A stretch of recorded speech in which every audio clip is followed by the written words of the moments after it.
tym materiale opowiem wam, jak szukać szperaczy ARK i jak z nimi walczyć, bo to dość specyficzne maszyny, które całkiem są przydatne. A jeżeli już o przydatności mowa, to na pewno szperacze to bardzo dobre źródło rzadkich komponentów ARK. Ale najważniejszym elementem jest komora szperacza. Dlaczego? Po pierwsze, taką komorę na pewno potrzebujemy, aby ulepszyć nasze laboratorium medyczne w warsztacie. Ale nawet jeżeli to już zrobiłeś, to i tak warto szukać komór szperacza, ponieważ rozkładając je, zdobędziesz bardzo cenne części mechaniczne, które bardzo przydają się przy modyfikacji czy tworzeniu broni. Ogólnie walka ze szperaczem jest stosunkowo prosta, bo jest to jedna z niewielu maszyn ARK, która nie posiada własnej broni, czyli nas nie zaatakuje.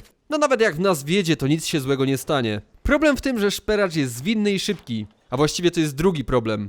Bo pierwszy problem to jest w ogóle jak go znaleźć, bo to jest dosyć rzadka maszyna, a więc najpierw go poszukajmy. Szperaczy polecam szukać na Błękitnej Bramie. Nie wiem, jakoś tam najczęściej je spotykam. Poza tym elementem charakterystycznym szperacza jest to, że co jakiś czas emituje taką wiązkę światła, laser, prosto w niebo. Tylko problem jest taki, że jak jest ładny dzień, to raczej tej wiązki nie zauważymy z większej odległości. Ale inaczej sytuacja wygląda w nocnym rajdzie albo podczas burzy elektromagnetycznej, bo wtedy szperacze dojrzycie z bardzo daleka, tak jak tutaj na moim przykładzie. Oczywiście, jeżeli gracie na przykład w pogrzebanym mieście, to jest mniejsza szansa, że dojrzycie ten laser, no bo będą wam przeszkadzać inne budynki. No ale Błękitna Brama jest akurat taką rozległą mapą, więc to jest idealne miejsce do poszukiwania tych maszyn. Dobra, w takim razie jak rozwalić szperacza? Moim zdaniem nie jest to trudne, ale na pewno czasochłonne, jeżeli nie masz dobrego sprzętu. Przede wszystkim szperacz jest bardzo odporny. Ma solidny pancerz, który stopniowo będzie się kruszył,